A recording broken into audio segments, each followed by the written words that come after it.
can't wait to see the comments that come from this. Ryan, are you an atheist? Yeah. Forrest, are you an atheist? I don't really like to use the word atheist because I don't really believe anything that's like man-made. I like to assume I'm more of an anti-theist, but you could call it atheism, yes. Actually, I actually would say I'm more agnostic. Just not really believing it. You don't know, but you're open to the idea. Yeah, anything, yeah. Claiming ignorance. So atheism, it means without God, right? Atheist? Well, atheist is more of without theism. Right. That's what it is. It's not God alone. It's more of every religion that's ever been around. Like any theory that someone has came up with that it seems to be incorrect, I just don't believe in because there's no reason to. Okay. So, Ryan, why are you an atheist? Or an agnostic, sorry. Well, I was raised Christian, and I just feel like there was missing pieces for me, and I came to the conclusion, and I started being agnostic when I just started not seeing those pieces fit together, and it kind of made more sense to me when I just claim ignorance and don't have to care about it, and I don't really think about it, and I kind of just live my life, and I give positive change and positive influence to other people instead of trying to give positive for someone else or something or my religion. So you try to do good to people? Yeah, no, exactly. How do you know what good is? I just, good and bad. Karma. I believe in karma. You believe in karma? Yeah, definitely. I believe that do unto others as you would want them to do unto you, at least. I think that is, that's how I live, really. You know who said that? You said that. Jesus. Great. No, that's cool. And Christianity has a lot of awesome, great views. Buddha said that. Don't forget. No, cool. Yeah, no, definitely. And I really, I'm good. I'm kind of in all religions. A lot of them have good moral compass and a way to live and good morals, and I like that, but I don't see any life after this life. I just believe now, and I believe to be here now, and that's all I am. I am now, and I am here. Here. Well, what is your standard for wrong and right? Where do you get that from? Myself. I think I come up with, like I said, how I would want to be treated, and Jesus could have said that, Buddha could have said that, anyone could have said that. It's just, it's a great way to live, and I feel. But my point is, if there is no God, what's the point of doing good to people? Why is that wrong to do bad to people? Cooperative species. It's because we're a cooperative species in our society and most societies on planet Earth. It is good for people to treat others kind because you will be treated the same way in return, and that is positive for a society to grow and function. Right, but you still said good. Where do you get that standard from? Is what I'm questioning. Good is just an idea. Like the idea of good. Where do we get that from? Well, you were raised to believe certain ideals. Okay. So we get it from our parents. Well, yeah, more or less. Okay. But they get it from their parents because they've lived in a society that tells them that doing good is good for the society to grow and function. Okay, so is that the framework for morality, that it comes from society then? Is that what we're talking about? Well, I mean, man made up the word morality. Most words that we use to communicate with each other are just man-made. They're just noises that we make to understand certain things, in my opinion. Okay. And the word good is just something that it helps a person in a positive way. That's what it does. So words don't mean anything? No, not really. Okay, so what if someone came up to you and says, Forrest, I'm going to murder your mom tonight? Would that mean anything to you? Not offhand. Now, if I found some dude, sorry, I almost swore, but if I found some dude in my house trying to do harm to my family, he'd get put down real fast. Right, but what if he came over here and started cussing you out and saying, I'm going to kill your mom, I'm going to kill you, and I'm going to kill your family? That wouldn't mean anything to you? He has a right to say something like that living in a country. Is it wrong to say something like that? I wouldn't think it's nice. I would. Right, so they mean something is my point, right? You could agree with that. Words mean something, right? They mean something to me. Right. From society's point of view? They mean something to the the individual. It doesn't really mean anything. If you're asking a big picture kind of question, in the grand scheme of things, and I was trying to tell him this last night when we were having a discussion, and it's like the decisions we make do have an impact in our universe, but in a very, very small way, because we're all technically part of the universe. You know, we live in the universe, we were made in the universe, born and die within the universe. You know, we're all part of it. So the way I look at it is our decisions do have an impact on the universe, just not in a way that a lot of people like to think. It's a very, very, very, very, very small portion. Like I would say it's like 0.000000004%. Very small. Yeah. So would you agree that, I mean, is there moral absolutes, do you think? No. Okay. Is murder wrong? Yes. Okay. So it's absolutely wrong. Well, okay. I would like to say, yes, murder is wrong within society, and yes, murder is wrong, the law says, and even if the law didn't say it, what if the law said murder was okay? Like in Germany, when they killed, when the Nazi soldiers killed Jews, they thought it was okay. Is that wrong? No, I wouldn't say that is wrong. In the grand, you would say it's right? No, I wouldn't say it's right either. I would say that in the grand scheme of things of the universe, nothing in a universe ever expanding so big and so like massive that our decisions so small they don't really matter in the scheme of the universe. And when people die, I said it like this last night, in 2 generations, no one's gonna know who you were, no one's gonna know what you did. That's true. No one's gonna know what your decisions were, and your decisions, right or wrong, aren't gonna matter. They call it the second death. Yeah. When people forget your name. Yeah. Okay. You know, we're all morally responsible for ourselves. That's the evidence of that, right? So, would you say murder is absolutely wrong? No. Okay, so murder is right. No. Okay, so I don't believe that actions mean anything. So murder is okay to some people, sometimes. To some people, sometimes. To you, no. To me, no. To him, no. Why not? Why can't I just murder? You can. It's okay? Yes. So it's okay to murder. And I want you to say that. It's okay to murder for me. I'm not going to say that. It's okay to murder for you. Okay. But if in your head, if you morally think it is okay for you to murder, you can do that. Okay. Whether or not other people are going to think that's okay is a totally different story. Exactly. Okay, so it's okay for the individual to murder then. So he shouldn't get punished. No one said it was okay. But he said it was okay. No, he didn't say it was okay. Did you say it was okay to murder for some people? I said it was okay for you to murder for some people, but in this society, you would get put in prison and you would go to jail and there would be consequences. Okay, so it's okay for me to murder someone then? Yes, but you'd go to jail. Okay, so you agree with that? It's okay to murder someone? No, I don't think it's okay to murder someone. So you got some disagreement going on here, guys. I also don't believe in an absolute. You can't tell me that it's absolutely wrong, because how do we know that it's absolutely wrong? How do we know? I'm saying I don't know. You're making a claim right now, and I'm telling you I don't know. No, I'm just asking you if you believe that murder is absolutely wrong. Telling me that we think it's okay because we don't believe that there's an absolute. No, that's what he just told me. He said that murder is okay for the individual. Okay, I'm just responding to what you guys are saying, what you're telling me. I'm asking the questions, okay? Like I said, it's okay if you morally think it's okay and you go and do it, that's on you. Right. And he shouldn't get punished, right? No, you should get punished because the law says because it's morally wrong. I'm really and I go really broad with my thinking, and I'm thinking in the scheme of the universe because I don't believe anything outside of the universe. I believe we're here now. That's it.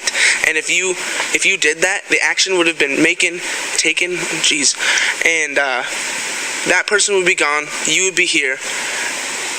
Technically, it's done. It didn't happen. You couldn't prove that it happened, even if that person was on the ground and you were over here. You couldn't prove that it happened unless someone saw it. And that's like, and what I'm saying is, the decision's made. It's done, and the universe goes on. The world keeps spinning, and we're all gonna die. Okay. So as long as the person gets punished in the society, they're okay to murder, right? Is that what you're saying? Correct me. I don't want to put words in your mouth, but that's what I'm getting from you. Well, no. I mean, I'm sorry I'm back and forth, but That's why I'm trying to reason with you, okay? I want to get to a conclusion where we can get the framework for this conversation, okay? So either there's absolute wrongs, there's absolute rights, or there's not. That's the framework, okay? I don't believe in absolute wrongs or rights. I believe in decisions made. That's it. Okay. So rape, is that morally absolutely wrong, or is it okay in some cases? It's not wrong or right. The person will be taking the action, and it'll be made, and it's...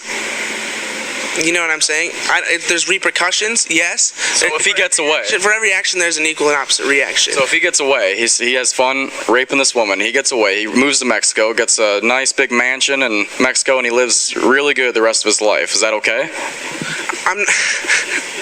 You gotta make it hard for me. And society won't think it's okay. Right. But the decision was made. Well, even if society said it was okay, is that right still to rape? I don't believe in right or wrong. It's like, I'm just saying decisions are made. So is it right to you? Not to. Okay, so you believe in right and wrong, right? No. Okay. So I believe in social normalities and standards that we are supposed to live by, socially speaking. And yeah, in society it says don't rape because it's bad. People don't like it. Yeah. In my head, decisions are decisions, and in the scheme of the universe, there's no right or wrong, left or right. Like I said, it's just gonna keep spinning and it's gonna keep moving. Okay. And we're all gonna. It's gonna keep going, and that's it. And no one's gonna, like I said, no one's gonna remember it 2 generations from now, and it's gonna keep happening, and it's gonna keep going, and that's it. No right or wrong. Okay. So anybody can live the way they want? Yes, absolutely. I can go around raping, stealing, lying, murdering? Yes, absolutely. That's okay? Yes, for you, yes, you can do that, but you will have repercussions because we live on Earth. But why? Shouldn't I fight against that? Shouldn't we all create a revolution and say, hey man, murder, rape, theft, lying, that's all right? Yeah, people do that all the time. Okay, so we should start a revolution and say that's okay then? Yeah, not for that. If you're passionate about that, go for it and see if you can get other people to do it. Man, but I don't want rapists and murderers and liars and thieves around all the time. They need to be brought to justice because I know that they're wrong. Well, I don't think that they're going to get enough people to rally around and get that legal again. But like the legalization of doing it now. The legalization of marijuana, was there not rallies? Was there not people out on parking lots with signs and just massive amounts of people, and it became legal? I don't think that massive amounts of people are going to come out and be like, I want to murder and rape and steal and kill. You don't think so? No, I don't think that would happen. And if it did happen, because it's more of the individual at that point. It's more of the individual. Like, we do not think it's right, but if it's coming from a personal action and they believe what they're doing is right, it doesn't make it right, but in their head they think they're doing okay. Right. Well, I think they know that what they're doing is wrong, but they don't care. Okay, so let me give you a scenario, okay? Someone walks in the courtroom, and they say, Judge, I know I murdered that woman and raped that woman, but I believe it's okay. Well, then you're dealing with a psychopath. yeah. Okay. So, but he should get punished, right? Definition of a psychopath. Do you think he should get off, though? No, definitely not. And especially if he walks into court and says he's guilty, like, he's definitely going to get punished, I would assume. Well, right, because he did wrong. Yeah. Right. Okay, so we got the framework there. So there is absolute wrongs within our society, and the thing what I'm trying to say is society cannot be the standard, cannot be the one that says, hey, this is what's right and what's wrong, because then Nazi Germany was okay with what they did to the Jews almost 100 years ago. Well, not everyone was okay with it. I'm sure They still did it. Oh yeah, of course. Yeah, Hitler was okay with it, and there's a lot of Nazis who were okay with it. Yeah, no, exactly. So what he was doing was wrong, right? He made the decision. Right. And society was okay with it. Some society was okay with it. When Russia and America came to save the day and stop what was happening, like I said, one person thought it was wrong, one person thought it was right. Well, and if society, People made the decision and it happened. if society is the last authority to what's right and what's wrong, we should just totally throw out social reformers altogether, right? Like Martin Luther King Jr. He's wrong for wanting to reform society, then, right? If society is the standard, We're close to that point anyway, so we shouldn't have social reformers. Martin Luther King Jr. was wrong. I'm not saying he was wrong. I'm not saying he was right. So who's the standard for right and wrong then? I'm saying he had great ideas. Individuals are the standard for right and wrong. Right. Okay. So if I wanted to murder, rape, steal, and kill, I'm okay then. That's on you. Okay. So I'm right On you. about that. If you think you're right, you're right. Okay. Okay, we're moving on. Yeah. Okay. You got anything you want to comment on that? No. Okay. All right, so we're moving on. So, Forrest, I want to know, why are you, and we'll say atheist because everybody knows what atheist is, okay? Would you agree? Okay. Yes. Why are you an atheist, Forrest? I'm an atheist because I was a Baptist until I was 14, believed in God, straight believed in it, wholeheartedly. And one day I was just laying in bed and I thought about it and I was like, I'm gonna die someday. So I, like, not really understanding what I was getting into, I went to my mom. You know, she's the one who taught me all these things, and figured I'd ask. And she gave me the same answer everyone else I ask gives me. You go to heaven. You go to heaven when you die. Well, if heaven is up there, it must be really fucking far away, you know? Because, like, a lot of people have been up there. And if it exists outside of the universe, we can't answer that question, you know? You couldn't tell me left or right that something exists if you can't prove it, in my opinion. And that's what makes me an atheist, pretty much, because I asked the question and I didn't find the answer I was looking for. So I started looking for different answers, and the only one I've found so far is that after I die, it's dark. It's dark. Dark, yeah. Dark. Not even dark, dude. Do you remember before you were born? No, because I didn't exist. Yeah, exactly. Hey. When you live and then you don't exist. Right. But you don't know that, though, right? I believe that. Do you know that? Yes. You do know that there's nothing after you die. From what I can see, yes. Okay, but do you know absolutely that's what happens after you die? 99.999% sure that that's what happens. So you don't know then? Yeah, no, I'm agnostic. Yeah. Okay. Do you know that that's what happens after you die? There's nothing? I'm pretty sure. Okay, so you don't know then? Bring me that. Okay. The probability of anything else happening is very, very slim. So there's a more likely chance that it's dark because I'm not making any exaggerated claims. There's more of a chance that it's dark after I die than there's some kind of flying device that takes me up to the sky and I walk into the pearly gates, or I get thrown down into the depths. Flying device? What are you talking about? I don't know. There, dude. I don't know how to get. I don't know. I don't know what takes me there. That's what I'm saying. Okay. Does the soul initially fly? Here's a philosophical question. Does the soul initially fly? There you go. Do I fly it into heaven? Can we Google that? Maybe. Okay. We're just being silly now. I'm sorry. Okay, so do you know that there's no God? No, I do not know. Okay. I'm pretty sure. So that's agnostic then, right? Well, So then you're agnostic? okay, no. Okay, me, myself, I believe that there is no God. And yes, I'm pretty sure about it. But you don't know.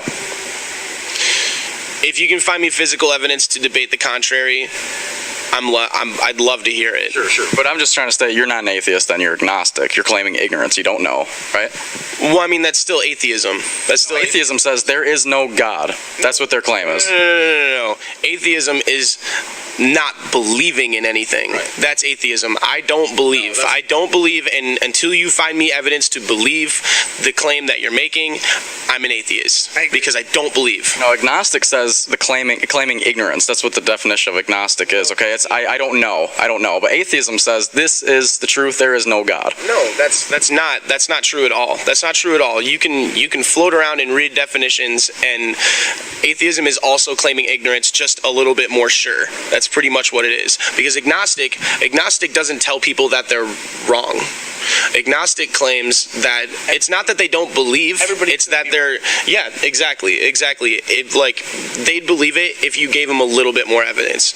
But, like, me, I'd tell you, like, I don't care if you had a dream where you saw Jesus and you wholeheartedly believed it and he led you to whatever in a dream and then it made you start doing this. I don't care. That's no physical evidence. Yeah, no, not at all.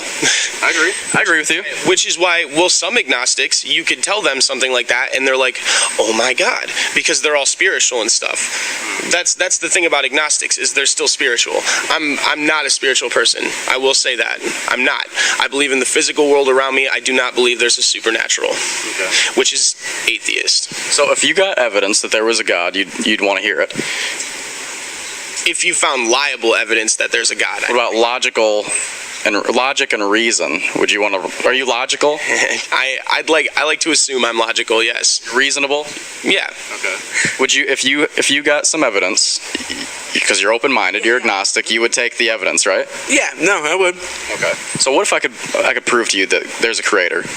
You can try. Okay. You think I can do that? I don't think you can do it, but Want to hear though? Yeah, go for it. I was gonna say I've heard a lot of go for it. Okay. Sorry. All right, we'll start with the basics, okay? Yeah. Do you guys want to get closer? Maybe I can get both of you in here, okay? So I don't have to keep going back and forth, okay? Okay. So let's start with the basics. You see that building behind you? Actually, no, you can go ahead and look behind me. See that building right there? The Resource Center display room? Yeah. That's the one. You see that one? Yeah, I see it. Okay, so give me the evidence or the proof that there was a builder of that building. It's right there. I can go to the city hall, and there are blueprints for that building being made because it's a county building. Okay, so you'd have to look at the blueprints to know that there was a builder to that then? Yeah. Otherwise, you wouldn't know that there was a builder. Well, I mean, I'd like to assume there's a builder because there's architecture and it's a building. Obviously, a person made that. Right, Ryan said it right away. The building's there, right? That's the clear evidence that there was a builder, right? I don't need to look at the blueprints. I know by logic and reason and common sense that there was a builder, right? Didn't get there from nowhere, right? Okay, buildings don't build themselves, okay? Okay, so you look at nature, creation, and you see that there's a creator then, right? No. Wouldn't that logic make sense, though? I see nature as they used to be single-celled organisms that came from the water, I would assume. And before that, it was hard-shelled rock, and it was basically the carbon inside of these molecules that created the cells that live, and then it evolved into something else, and now it's here. Okay, so let me get your logic back to you, okay? See that coffee cup right there? Yes. Okay, let me tell you a little story about how that coffee cup got there, okay? Heard. Okay, so billions of years ago, okay, there was this meteor, and inside it contained that coffee, okay, and it exploded on some rock, and then the liquid came out, and it started going out of the rock, and then millions of years later, it formed a cup around it, okay, and then a lid, and then coherent words around it, okay, and now it's made a little hole in the top so you can drink out of it, okay, now it's here. Mm-hmm. Does that make sense? Evolution, yeah. Yeah, a little bit. Do you believe that would make sense? Could that happen? I could twist that in a way to make it work, yes. Really? Yeah, definitely. Yeah. Do you think that's logical? I want to say, how about this? And I was explaining to this when I was younger. If there's no creator and the universe is ever expanding, they would say that the earth and humanity and everything we see being created is like taking a watch and putting it into a bag. Completely taken apart. Every piece, you took every piece apart. It's all taken apart. It's in this bag. And you shake that bag up, and you shake it up, and you pull a watch out. And it's fully completed. It's working. It's ticking. It's going around. It's right on time.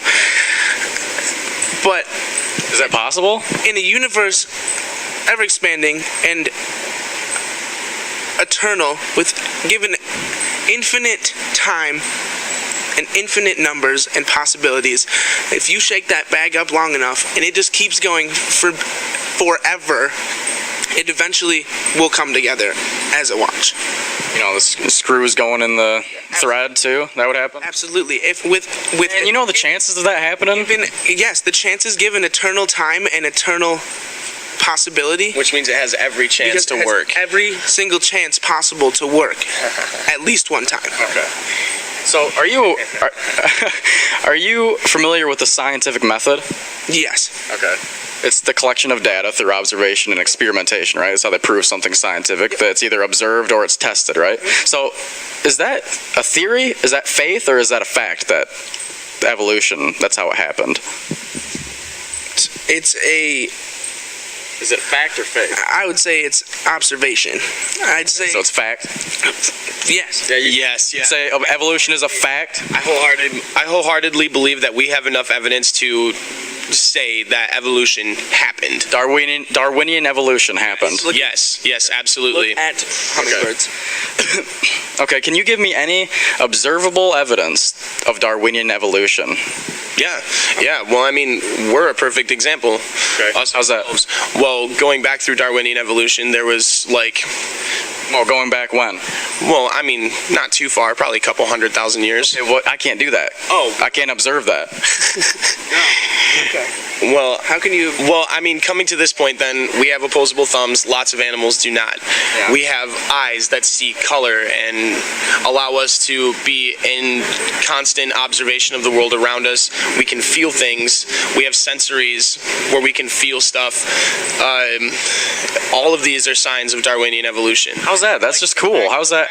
The fact that we have an appendix that we don't need, a gallbladder that we don't need. We don't need an appendix? No, you don't. That's science. That's why you get it taken out and you still live after that. That's true. Yeah. You can get your hand cut off too, and you can still live without that. That doesn't. But appendix is part of the immune system. That's scientifically proven. My father has had his appendix out for over 10 years. It's part of the immune system, though. It serves a purpose. Okay. Fair enough, but he's been... Whether or not you actually need it, because there are other things that work inside your immune That's system. not really the problem, man. I still want observable evidence of Darwinian evolution. Can you give that to me? I got it. I mean, all I can say is look at the world around you and see how it's changed in the past couple thousand years, you know? I mean, I can't, man. You can, yeah. I can't observe that. I'm not thousands of years old. We have fossil records and things that date back, and you can go and look at those things and notice that, like, a human skeleton a couple thousand years ago was smaller, significantly smaller. A couple 100 years ago it was.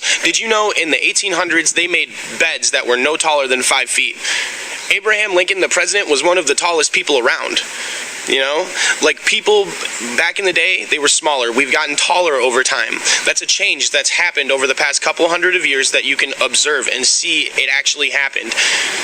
Okay, so give me the observable evidence. You're all over the place. You're telling me thousands of years ago, and then you're telling me to look at Abraham Lincoln, and then you're telling me to look at our hands and our opposable thumbs. What does that all got to do? I just want some observable evidence. I'm pleading with you. I want some evidence of Darwinian evolution. See a monkey change right in front of your face if that's what you're asking. Okay, right. So it's not observable then. How about? It is though. That's how I want to know. Have you ever? Is the creation of the earth observable? Yeah. Right now. How?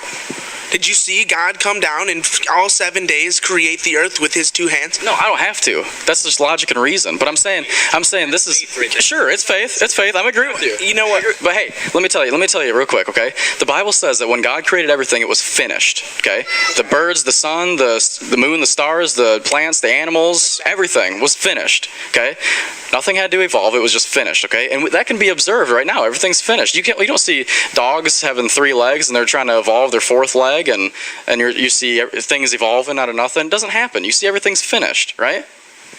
Yeah. So that's observable, right? Yeah. Yeah, but evolution, tell me some observable evidence of Darwinian evolution, one kind evolving and changing into another kind. It's a loaded question. But it's not, though. I'm pleading with you. I'm pleading with you to give me some observable evidence, something that can be scientifically tested and proven. I can tell you that there's been tests proven on hummingbirds to where their beaks have gotten longer and longer over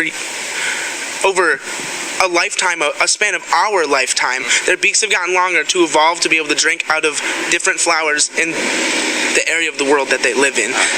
But they're still hummingbirds, right? Yeah, absolutely. Okay, but it's not Darwinian evolution. That's called adaptation. okay, well, that's okay. Adaptation. Darwinian evolution. Yeah, no, it's Darwinian evolution is one kind. No. Evolution is a species adapting to its surroundings to live inside that area. No. That's Darwinian evolution, and then that creature evolves. Yeah, no, that's exactly what it is. No. Please go look it up or something. Okay, this conversation is over if we can't agree on that, because that's Darwinian evolution. I've studied it.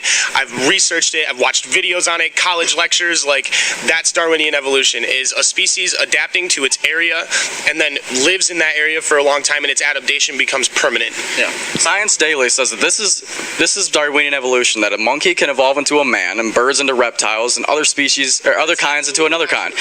Okay. That's Science Daily. That's Science Daily. Not Silence Daily. That's not. You can look me up on it. That's absolutely not. Are you running?